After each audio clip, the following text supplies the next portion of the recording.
Good Legion, as you hear, like always, we got the Assassin's Creed Valhalla. I almost said vanilla for some reason, like World WoW vanilla. I don't know why. Valhalla gameplay trailer. There was an extended gameplay thing that was like 30 minutes long, and I'm like, nah, I'm good. I'm not really trying to leech off. Just a trailer is fine. You know, we don't need to be sitting there like checking every nook and cranny out. Like, I think that's just a little obsessive. Like, if you want to make a breakdown video, but their video is already a breakdown video, so I thought it'd be kind of inappropriate as a reactor to react to something 30 minutes long. You know, unless it was something like real crazy. If they had like a 30-minute, you know, cyberpunk video that didn't have a lot of like dialogue, like not a lot of narration, I'd be like, yeah, okay, that's kind of worth it. But it's Assassin's Creed. Although I'm happy to see another one coming out. I've enjoyed the stories for the most part of the last handful of Assassin's Creed. Gameplay is always something. All right, gameplay for like Black Flag is, I think, always going to be most people's favorites. Even for some of them, I wasn't able to buy just because financial things, you know. I still had a fun time watching the cutscene movies, especially the last one. Like, there was the Egyptian one, and then I believe the other one was in Greece, Rome. I can't remember the names of those ones because it's just been a while. But those DLCs were pretty freaking incredible. We got a lot of good story, a lot of good insight on the world of Assassin's Creed. Now, I do fall in the camp of most people. I hate the futuristic or the present day crap. I'm not a big fan of that. Don't care.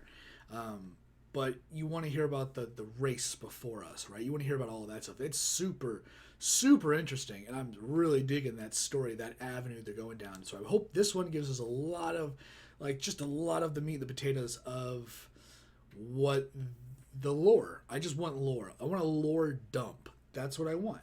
And so Assassin's Creed Valhalla, we're going to have the craziness of Vikings with, of course, Templar bullshit of United Kingdom and all that. So let's just get into it, check it out, see what it's all about. I'm going to stop rambling now. Thank you. And background, let's go.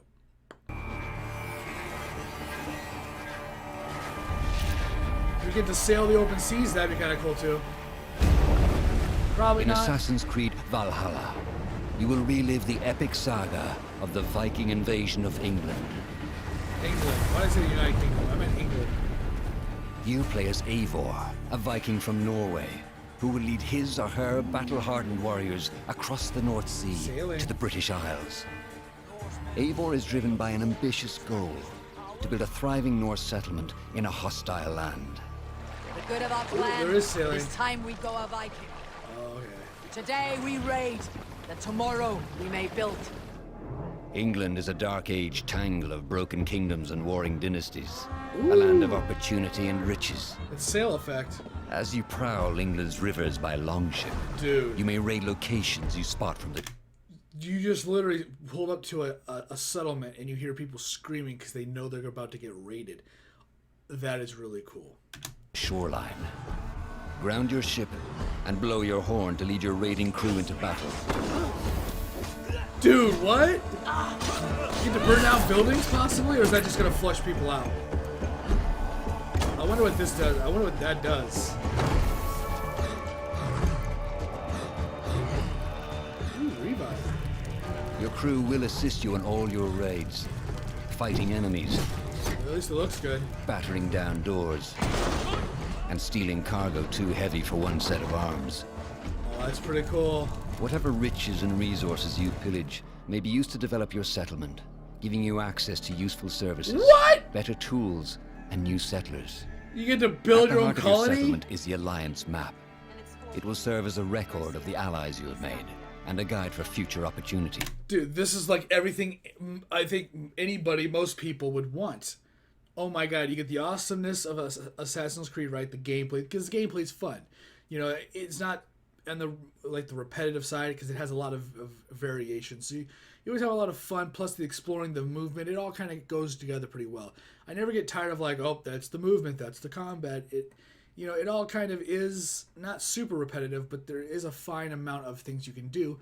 Assassinations kind of open up. You get to do kind of some different things, if I remember correctly. Maybe like different kind of from the top, or from behind something. Maybe something different happens, and that's really cool too. But now we're adding settlement building, right? Like Fallout 76 or something. Let's just hope this isn't a Fallout 76 level of game. But you get to recruit people. Hopefully it's not just other Vikings. Hopefully you get like turncoats from the British people, like people joining. That would be really sick. The Viking Age was a time of warriors and legends. In Valhalla, you will find the largest variety of enemies ever assembled in an Assassin's Creed game. That looks pretty good. No. I literally just missed what he said. I was watching too much. I was so involved in the gameplay. Just a variety of enemies ever assembled in an Assassin's Creed game. Variety of enemies, gotcha. Ooh, that movement! That's... Every archetype offers a unique challenge. Some will coordinate with their allies for special attacks, while others will use nearby objects to their advantage, dude, 10 including out the of 10. bodies of fallen warriors. To face these attacks, you must find and exploit your opponent's weaknesses to gain the upper hand. Take the fight to your foes with a host of brutal new combat abilities. Dude. Snare them with a Viking harpoon. Dude. Pummel them with throwing axes. Incapacitate them with the new stun system to keep them at a distance, or finish them off. Dual wield any two weapons you wish to unleash a deadly combination of attacks. This game's an 11 out of 10 already. Dude, this is insane. Customize your fighting style as you see fit, and become a legendary Viking warrior. Oh my god. Just break his shield. All combinations of weapons are available to dual wield, including two shields. Where's Ezekiel the Third? Right? Is it Ezekiel the Third? Didn't he like play like? I remember he played Dark Souls with a shield. There's a guy that did the whole game with a shield and no armor, I believe. But if that guy, Ezekiel the Third, I remember he was picking up whatever weapon he would get, whatever weapon he ran into. It was like an automatic pickup. I remember one of them being a shield. But there's a guy, I believe, that did all of Dark Souls with nothing but a shield. We're going to see that from a lot of people, I think. Dude, special attacks with dual shields? That's insane, too. That was a British... that was a British sword, wasn't it? Oh, no.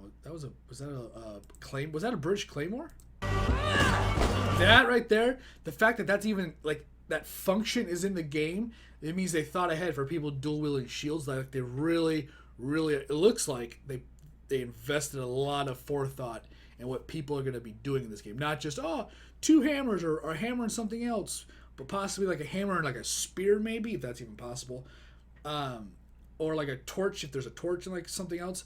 But they didn't just go, two shields, that's going to be dumb. No, they went two shields. Let's make the rhino tactic. I want to see the sword go. That looks... Oh my god, I literally cannot. He's just so damn fast. That looks kind of like a claymore, but I can't really tell. It's a little bigger than it looks like a Viking weapon, so I think it's a claymore. Not all situations call for violence. Ooh. In this new land, a Viking must find a way to adapt. As Eivor is not welcome in England, you may need to outsmart your enemies, avoiding unwanted attention in towns and bustling cities. Use Eivor's hood and cloak to blend with crowds, and slip past watchful eyes, an unseen hunter among the people.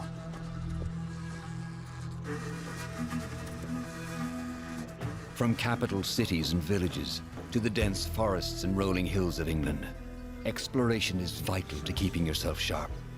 You must feed off the land if you hope to endure. Survival Hunt and elements? forage to replenish your health and fortify your equipment. Okay. What? That was sick. Search Stonehenge. pagan temples and Roman ruins for new activities and challenges to strengthen yourself and your settlement. Dude, Stonehenge, paw clap. Paw clap. Paw clap? The more you explore, the more of England's secrets you will reveal. We got the eagle back. Paw clap. Ravens, show no mercy! But as you push deeper into England, the enemy will push back. In a series of climactic moments, Assassin's Creed Valhalla will feature massive assaults in which you will lead Eivor's army into battle against heavily guarded Saxon fortresses. Today, we will reclaim her. Today, we fight for your land. And tomorrow, we rebuild. Those look like British people. Assassin's Creed Valhalla will transport you to wondrous and haunted lands, inspired by Norse myths Oh, if there's and mythology, England's pagan roots. if there's mystical It will stuff. challenge and surprise. Thank you, man. With unforgettable characters, thrilling triumphs, and tragic losses, giving you the chance to live your own Viking saga. Oh, sick. I wonder if that's a thing or that's just... They didn't really go into the assassination stuff. More gameplay, I get you. Oh my god, Assassin's dude. Creed Valhalla, available November 17th. I will 100% buy that. The building, the settlement building alone has made that a must play. Like, that is more than anything that anybody I think could ever hope for in an Assassin's Creed game. Like, there's just so much there. It takes, it's kind of like, I don't know if you can really water down Skyrim any more than it is. As a big Elder Scrolls fan, please don't at me. Like, don't try to tell me that game is good, right? Unless you have it on PC, then you can make it whatever you want. Don't fanboy my chat. Either way, this kind of gives you like a little mini like action. It's like an action story in like Skyrim, but like of course not Skyrim. It gives you kind of like what you would want, what you kind of like were hoping you can kind of do, minus the RPG elements. I don't know why. It just kind of gave me like, it's just like a section of what you would want in like an RPG, right? Like, you got some settlement building, you got some cool combat. I don't know why Skyrim, maybe it was the snow that made me think of it, right? And Viking-ish things. But I don't know, like, I feel like this, like, I don't know, I think I'm more impressed with the system here than I was in an RPG that didn't turn out to be an RPG, And this looks like it's even more fun to play. God, dude, with settlement building. Oh, maybe I'm kind of like mixing like Skyrim, like Fallout, because I know like Fallout 4 had settlement building too, and that was pretty disappointing. Probably because they marketed it as something that was going to be attacked and whatever, by raiders, but they didn't really make such promises here. They just said assemble, build your settlements and make more settlements and get allies, and they didn't really promise us the world, which was a good thing, right? Because it lets your imagination just flow, and then when you play it, you go, okay, this is what they got. Like, realistically, you can't put everything and the kitchen sink in a game. So unlike whether it was like, I guess, like Skyrim or Fallout, Bethesda, making promises that say you could conquer the moon, and then it kind of turned out to be a big huge flop disappointment. They were pretty like minimal, and they're like, hey, let's just show you some stuff, let's tell you what a little bit we can do, and let's see if you guys are interested. And I think that's more than anybody could be possibly happy with, right? Like the settlement building, getting allies, what it looked like, fellow or also British people, British citizens to join your side. If that looked like it was a possibility, if that's the case, that just opens the game up to a whole bunch of possibilities. That's really cool. I wonder if this is going to be like more of like, I hope this doesn't look or it doesn't feel as tedious as like the Lord of the Rings kind of like commander BS that they had going on in that game. Like, I hope it's just not really weird and repetitive. That is the only thing that could really go like, is if like it's just super repetitive. If they let you just do kind of like assemble your stuff, your settlements, and then maybe if you're getting attacked or whatever like that, you defend. But other than that, they keep it kind of basic. I don't think them trying to give us quests to do, like the same quests for every new settlement you conquer or something like that, that would be pretty annoying. That, I think, is like Lord of the Rings, Fallout. It's not so much Fallout. Fallout was just kind of bland everywhere. But I think that they keep it pretty simplistic, or at least they keep it to where you're not doing the same quest over and over. To, oh, your settlement's being attacked, get back over there. Or you need to get another, 10 wolf pelts to level up this, settlement or something like that. Or maybe you just don't monitor, or you don't do every settlement. You just conquer territories, and then each territory needs the same amount of resources, right? Like, that's like, you know what I'm saying? Like, let's just hope it's not crazy like that. But the combat, dude, the dynamic combat for every different type of people, not individuals, but every group, right? Whether it's a certain kind of knight, whether it's the British in general, other people that aren't like maybe British knights or different British soldiers, or civilians trying to fight you, whatever it is.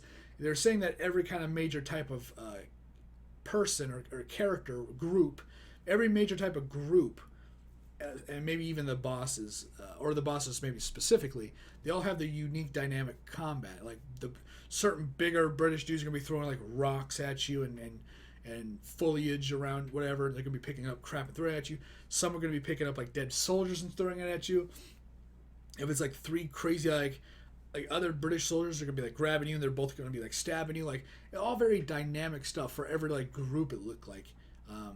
And if it's more specific than that, I don't know. But let's just say it's a group. Multiple people do the same chunk of moves, but there's multiple groups. And that's really cool too. It really opens it up. And plus, being able to dual wield, as long as that's not super watered down with everything as well. Like at least if they have more than an axe, a small sword, maybe even a hatchet, whatever that is, some kind of dagger. If they have like more than like 4 weapons that you can dual wield, I think that'll be all right. They got a hammer. Maybe it's 5. Maybe that'll be all that's that. But then you can pick up other weapons. I don't know. There's a lot you can do. I could talk about this so much more. The possibilities for this game right now seem like it's kind of endless. But let's not say it is. Let's just say there's a good chunk of stuff in there for us. Plus there's siege. We get to siege like major territories. That's going to be cool. Literally, it's just it's like Risk, but like first person. You're taking over territories. You're like, okay, these are like some like river coastal side things. That's neat, and we got a bunch. Now we're gonna go for like a major territory with like these Troy style walls, not as big obviously, but these huge walls, and it's gonna be a siege. We're not gonna be raiding, we're doing a siege. Sometimes you don't see games like that. Sometimes you see games that do raiding and it's just kind of that, like some of the old Assassin's Creed, it was just kind of like that combat. Sometimes you see things like a siege in a different game, but that's really kind of all. And sometimes if you have both, it's either both of them are kind of half-assed, right? Very simplistic. As far as the sieging in this game, what it looks like is it's not going to be like super complicated to siege, but it looks like it's going to be the time-consuming part is going to be fighting all the enemies, and then trying to hit that chain on the drawbridge or sneak your way in and kill the commander. If that just ends it all, who knows? It looks like it's not going to be like we'll go to this spot and burn down that tower, then go to this spot and hit that commander, right? Like, like I don't know. So hopefully it's not like that. It looks like it's just like a free, just kill people, move in, kill more people, you got it. And as long as there's not like these little mini QTEs that are in the form of, assigned little jobs to do to then bring down the invisible defenses of this, do this job, do this job, do this job, and now you're able to capture the area. Like, as long as it's not super crazy like that, I think we'll be all right. But I'm going to stop talking. It's 18 minutes. I had a lot to say. This looks incredible. I'm super, super excited to play this game. And we're going to be checking out the new, what's the new one coming out? Is it the new Far Cry 6? We're going to be checking that out in the next video. So look out for that, and I'll see whatever video I'm doing next. Later, guys.